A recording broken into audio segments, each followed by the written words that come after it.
Hello everyone. In this video, we will try to study BJT biasing and its stability.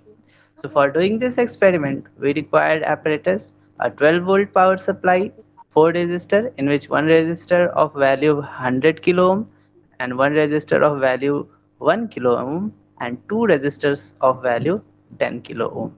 And also we require one NPN transistor. So in this connection we are using transistor N3700 and also we required a multimeter.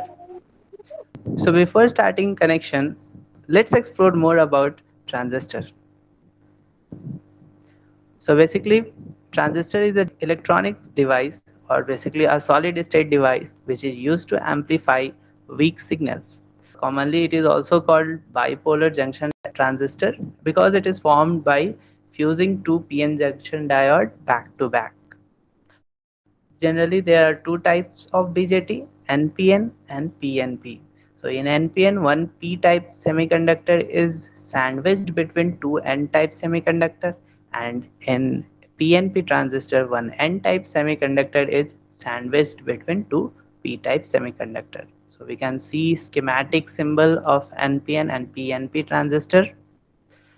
So now a transistor has three terminal, basically emitter, base and collector. So we can also visualize it in diagram. It has three terminal, collector, base, emitter. Depending upon the possibilities of circuit configuration, a transistor connection can be done in the three configuration. One is the common base configuration, common emitter configuration and common collector configuration. So in these all three connection, we will use common emitter configuration. So in common emitter configuration, input signals are provided between the base and emitter terminal and output is taken from the collector and emitter terminal. So as shown in the figure. So far we have discussed about the transistor. Now we will explore a bit about the transistor biasing. So generally, transistor biasing is a method of providing DC voltage to the different terminals of a transistor so that it can operate in active region and there should be zero signal input.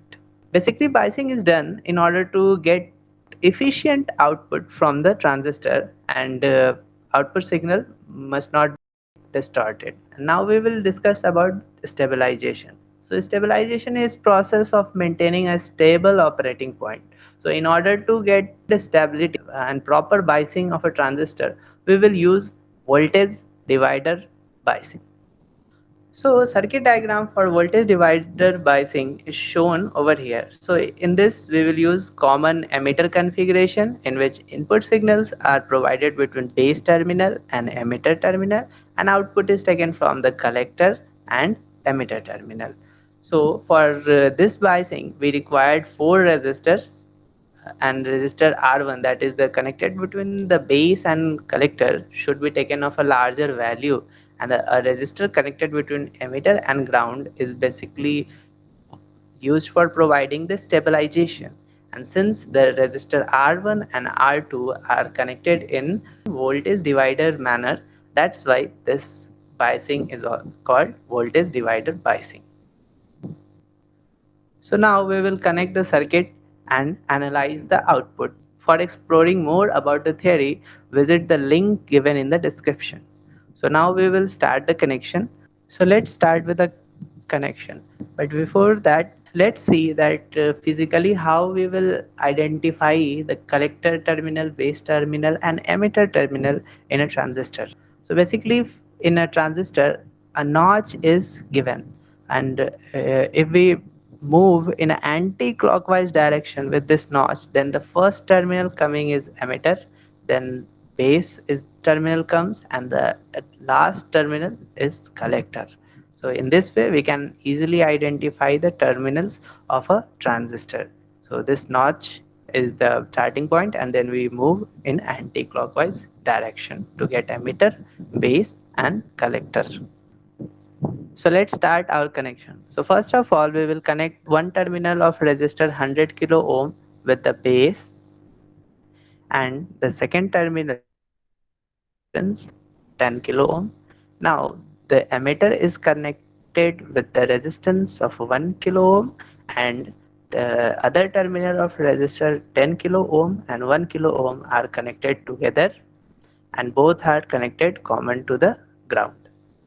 Now the other terminal of resistor 100 kilo ohm is connected with the one of the terminal of resistor 10 kilo ohm, and both are commonly connected with the positive terminal of 12 volt power supply. And now we will also connect other terminal of 10 kilo ohm to the collector. So this is the connection for the voltage divider biasing.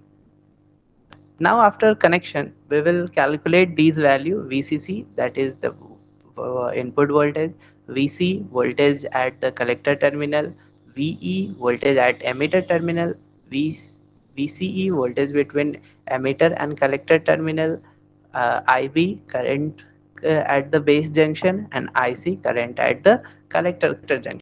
VCC we are providing 12 volt as source.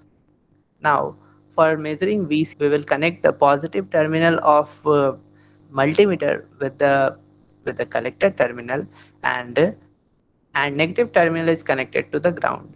Now, as soon as we will start this simulation, we will get voltage. So, voltage at the collector is 7.02 volt. Now for measuring voltage at the base, we will connect the positive terminal of multimeter to the base, and negative terminal is connected to the ground. So as soon as we will start the simulation, we will get the voltage, that is voltage at the base is 1.063 volt. So we will take down the observation. Now for measuring the voltage at the emitter terminal, we will connect the positive terminal of multimeter with the emitter terminal, and negative terminal of ammeter is connected to ground. So as soon as we'll start this connection, we will get the voltage, that is 501 millivolt, that is 0.501 volt. So for measuring the voltage between the collector and emitter terminal, we will connect the positive terminal of multimeter to the collector, and negative terminal of multimeter is connected to the emitter. So as soon as we will start connection, we will get the voltage, that is 6.519 volt. So far we have calculated these value, and with the help of these value we can find all other values. So for experimental value, we will connect the multimeter between the base terminal and collector terminal and try to find the current at the base and collector, and we will verify that result with our calculation. So for calculating the base current, we will connect multimeter between the base terminal and a common terminal between R1 and R2. That is, the positive terminal is connected to the common terminal of R1 and R2, and negative terminal is connected to the base, and we have to switch to the ammeter. As soon as we will start the connection, basically we will switch on the power supply, we will get the current, that is 3.096 microampere.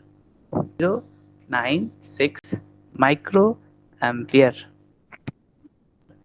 Now for calculating the current between the collector at the collector terminal, we will remove this connection, and we will connect this common terminal of the base with the resistor. Now we will connect the positive terminal of multimeter to the collector, basically to the resistor, and the negative terminal to the collector. Now as soon as we will start this connection, we will get the output current, that is 497.946 microampere. That is 497.946 microampere. Now we will calculate the value, that is the beta gain value. So basically in active region, we observe VC should be greater than VB and VB should be greater than VE. So from these observations, we can easily observe that the VC is greater than VB and VE is less than VB. So we can say that this transistor is operating in active region. Now we will calculate the gain using these two relation IC by IB, and we get the gain. So we get the value of gain as 160.8. Hence we get the gain for the given transistor and 3700 as 160. So in laboratory mainly we use a transistor SL100, and for that we get the gain nearly 180. So this is all about our stability and biasing. Hence we obtained the biasing condition as well as calculated the gain of the transistor in common emitter configuration. And we will continue with the RC coupled transistor in the next video. So thank you.